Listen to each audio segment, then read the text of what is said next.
Hello and welcome back to another update where I cover the latest developments throughout the front line in the Russo-Ukrainian war. It is your host Kupiansk, and in this one we have several decisive battles taking place as the Ukrainians are attempting to buy time in the defenses within Chasiv Yar and Pokrovsk with some new counterattacks to try and destabilize the recently gained Russian positions across the front line.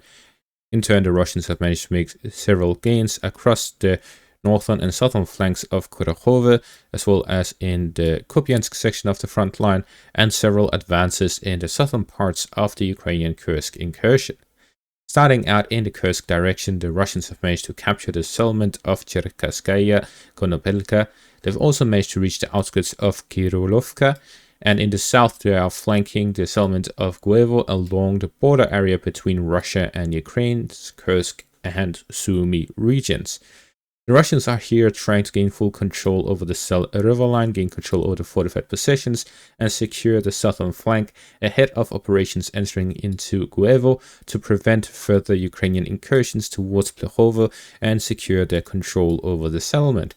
The Russians are also continuing offensive operations in the southern flank of Sucha. The objective of this is to gain control over the fortified positions south of Sucha and cut off the supply lines going in and out of the Ukrainian Kursk incursion through the Sumy region. The Russians have also managed to capture the settlements here to the southeast of Sucha, Cherkasskaya, and this is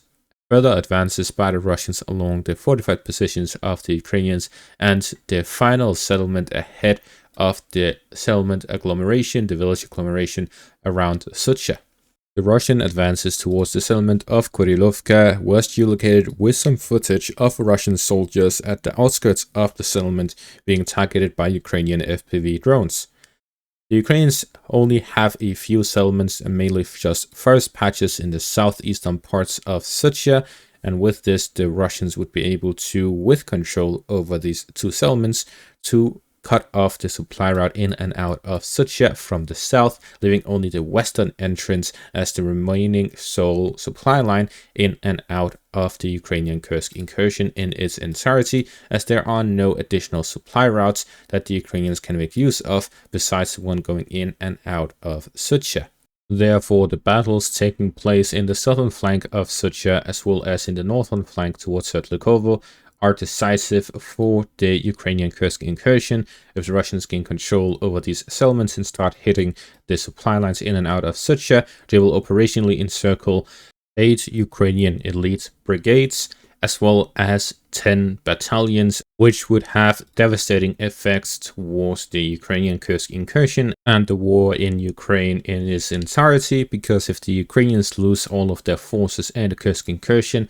the Russian forces would be able to cross over the border. The Ukrainians would need to send additional forces to deal with that, and the southern and eastern front would weaken even further, allowing the Russians to conduct new offensive operations and to overman the Ukrainian defensive positions in the south and in the east.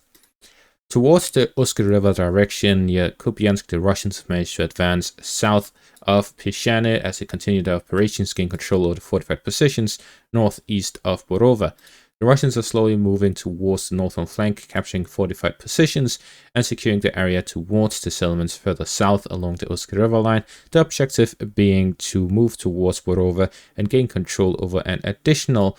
supply line across the Usk River line to gain full control over the eastern bank of it. The Ukrainians are dedicating a lot of resources and a lot of forces to the Usk River line, where the Russians have concentrated over 100,000 soldiers, and the Ukrainians in turn have concentrated about 50,000 soldiers, giving the Russians a 2-to-1 advantage here in the northern section of the front line between Dvorishne and Kupiansk in the north, all the way to Kreminna and the Serebryanki forest area in the south.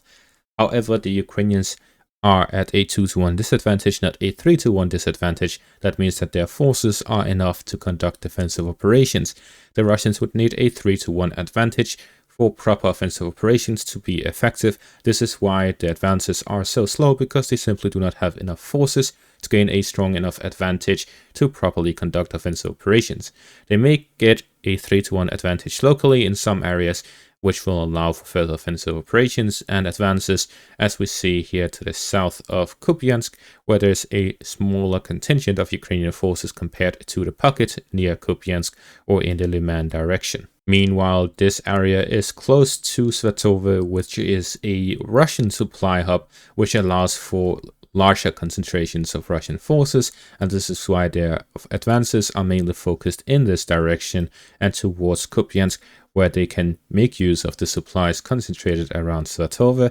Similarly, they have a lot of forces near Kreminna, which has allowed for several advances by the Russians along the Serbets river line in the southern direction. However, they were stopped due to the Ukrainian ability to concentrate their forces near Liman, which has allowed them to match the Russian forces in that section of the front line, allowing the Ukrainians to exploit weaknesses in the Russian operations if they conduct risky operations that allow the Ukrainians to launch some local counterattacks and regain some positions, as we have seen in the direction of Terny, where the Russians have been unable to gain full control over the settlement and has not advanced in the first 2 weeks of December, because the Russians simply do not have a decisive advantage or any advantage at all in this section of the front line, other than their ability to launch heavy artillery on the Ukrainian positions and the FAB strikes, meaning they have more firepower, but the firepower does not mean much if the Ukrainian forces are spread thinly across the front line, not concentrating in larger groups, which means that it will be a lengthy battle, slowing down the Russian forces with the ability to hold their positions and launch some local counterattacks. Moving further south towards Chasiv Yar, the Ukrainians managed to launch a counterattack to regain access to the industrial zone, knowing that with the Russian control over the industrial zone, it would only be a matter of time before the city of Chasiv Yar falls under Russian hands. Therefore, they launched a counterattack to regain some foothold and positions within the industrial zone, which they succeeded with. This significantly slows down the Russian capture of the city, and fighting now returns to the industrial zone. The Ukrainians decided to attack now rather than later, as the Russians, the longer they hold on to it, they would be able to concentrate more and more forces in that direction, which would make it more difficult for the Ukrainians to gain or regain control over parts of it or the entirety of it, meaning that time is of the essence. If the Russians are able to hold on to the industrial zone, they'll be able to concentrate enough forces to continue the offensive operations within Chasiv Yar and gain full control over the city. The reason for this is that the industrial zone is safe enough for the Russians to concentrate large forces, as there are underground areas where they can build up supply depots and to build up their forces to conduct offensive operations with that as a base. Unlike the residential areas to the east, which are not very defensible and therefore difficult for the Russians to hold on to, establish defensive lines from, or even to build up forces to launch further offensive operations, which is why it has been a slow advance by the Russians.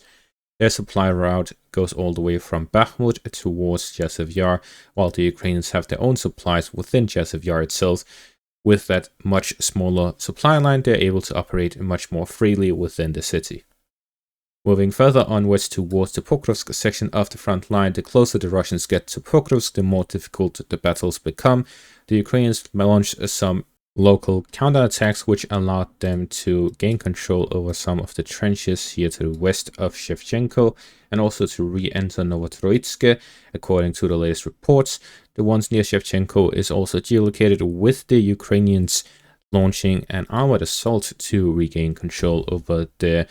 trenches here to the west of Shevchenko. The Russians, although gaining full control over the settlement, did not man the trenches yet, as their assault groups managed to advance, but their forces to consolidate their gains and set up defensive positions were not yet present. The Ukrainians are showing their capability at striking at the right time. Prior to the Russians establishing defensive positions, the Ukrainians are attempting to knock them off balance, regain some important defensive positions. However, the Russians have a lot of firepower to expand on these forces, and therefore it is unlikely that the Ukrainians will be able to hold on to them for long. The Ukrainian strategic and tactical competence is showing through these counterattacks. However, due to the lack of firepower and cohesion, the Ukrainians are unable to stop the Russian offensive operations, but simply slow them down. The Russians have also been able to successfully launch further operations around Lysivka, where this geolocated footage confirms further advances by the Russians. The Russians continue their offensive operations to overrun the first line of defense of the Ukrainians and move the fighting to the second line of defense near Pokrovsk. Further south in the direction of Kursk, the northern and southern flanks, the Ukrainians have been much less successful. Following the Ukrainian counterattack towards Soria, the Russians managed to regain full control over the settlement and push further towards Slovianka as they developed offensive operations here in this direction towards the main highway between Pokrovsk in the north and Kursk and Velika Novosilka in the south. To the south of Kursk, the Russians have managed to close the gap here in between Dalnya and Veselyehai, where they closed the pocket and gained full control over Hanivka. Following their capture and completely sealing off the exit from Hanivka, the Ukrainian forces within the settlement were encircled, and now the Russians have full control over the settlement with this geolocated footage of the settlement itself and the Russian presence within the center of it. The Russians also have managed to gain control over further parts of Uspinivka with this geolocated footage confirming their control of the area around the post office. With this, the Russians will likely gain full control over Uspinivka soon, as well as the fortified positions in the area, closing the pocket completely in its entirety and moving onwards to flank the remaining parts of Kursk from the north and the south to completely encircle the city as well. And here we see the Russian tactical and strategic competence with their ability to encircle Ukrainian forces, make advantage of their numerical superiority in this section of the front line, and continuously successfully envelop Ukrainian positions, not just in their cities, but also in smaller parts, such as the apartment complex area in the southern parts of Kursk and the settlements in the pocket south of Kursk itself, which all faced similar results, which were encirclements of Ukrainian forces in these directions. Therefore, the balance of power remains in favor of the Russians as they continue offensive operations across the front line.